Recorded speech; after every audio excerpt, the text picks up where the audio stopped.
Bien. Salut, j'espère que vous allez tous bien. Ce chapitre est réservé aux élèves de SG et SED. Ça parle des mathématiques, comme vous le voyez bien. Les mathématiques sont, on le sait déjà, les sciences les plus anciennes. Ce sont les sciences les plus anciennes et les sciences les plus abstraites. C'est pour cela que on a depuis tout temps dit que les mathématiques n'avaient vraiment besoin de pas grand-chose parce que c'était des sciences qui se basaient sur la raison et qui suffisaient de manier les éléments premiers des mathématiques qui sont les chiffres et les formes géométriques.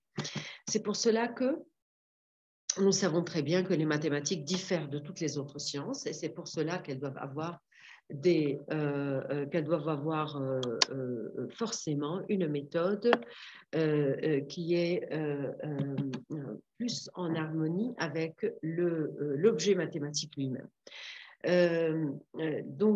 Les mathématiciens ont toujours voulu rendre les mathématiques aussi précises que les sciences de la nature. Peut-être n'ont-ils pas réussi à avoir dans les mathématiques ce qu'ils veulent des sciences naturelles parce que de par leur nature, les mathématiques sont tout à fait différentes des sciences de la nature. Et c'est dans ce cas-là, dans ce contexte-là, que nous pouvons parler du travail pur de l'esprit dans lequel on va se poser la question suivante, puisque les mathématiques sont des sciences qui sont tellement imbibées de logique, imbibées d'idées, d'intellect, d'où viennent-elles?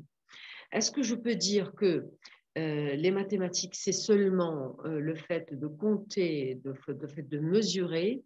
C'est vrai que les mathématiques sont des sciences d'opération, mais on se demanderait réellement si les mathématiques ne contiennent pas quand même quelque chose d'un peu plus complexe que seulement des chiffres et des formes. Donc, quelles seraient les origines des mathématiques?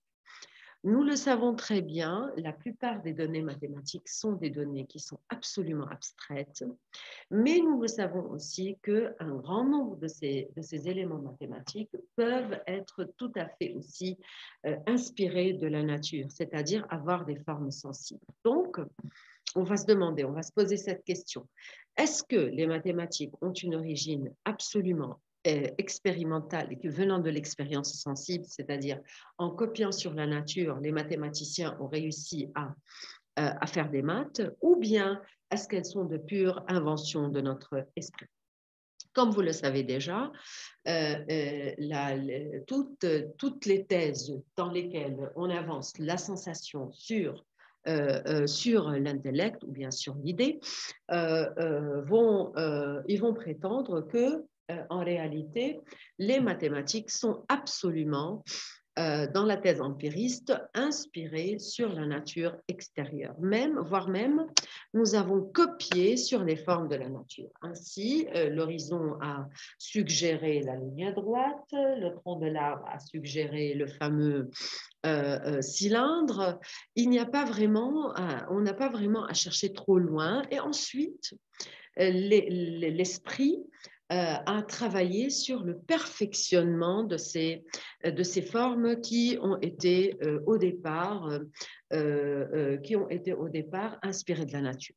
Il est vrai qu'on ne peut pas nier le fait qu'un ensemble de formes géométriques ainsi que le comptage, le simple comptage en arithmétique, ont vraiment leur place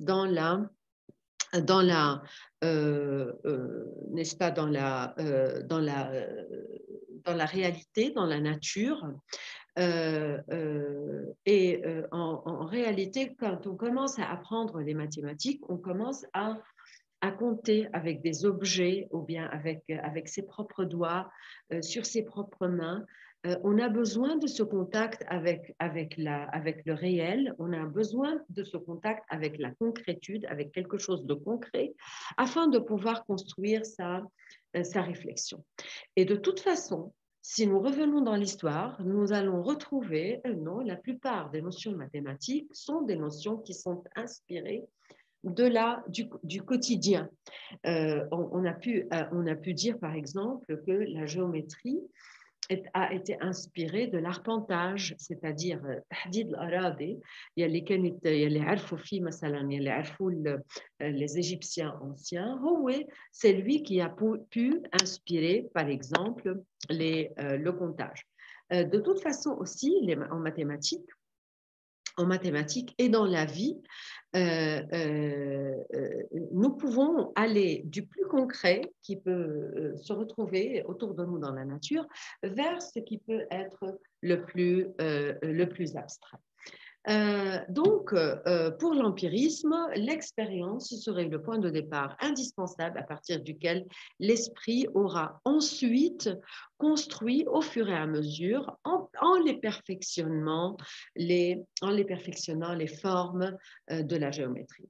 Comme le dit le fameux Henri Poincaré, s'il n'y avait pas eu de corps solide dans la nature, il n'y aurait très probablement pas eu de géométrie.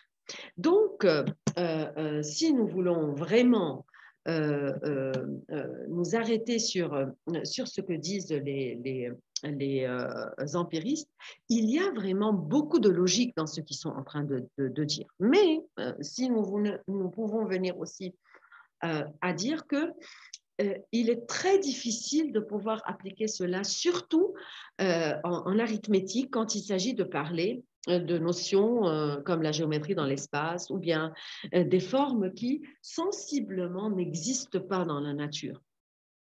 Très vraisemblablement, c'est la raison humaine qui a pu inventer ces idées et par la suite qui, pour beaucoup de raisons, je ne peux pas appliquer cela, je ne peux pas retrouver cela dans la nature. Donc, il est indispensable de dire que l'activité de la raison ici joue un rôle très important et je ne peux pas vraiment admettre avec les empiristes à 100% que toutes les mathématiques sont des mathématiques qui sont inspirées des objets réels ou bien des objets qui sont dans la nature. Il y a un grand nombre d'éléments qui ne peuvent pas être nés de l'expérience et qui sont absolument dans leur forme et dans leur contenu absolument distincts de cette réalité.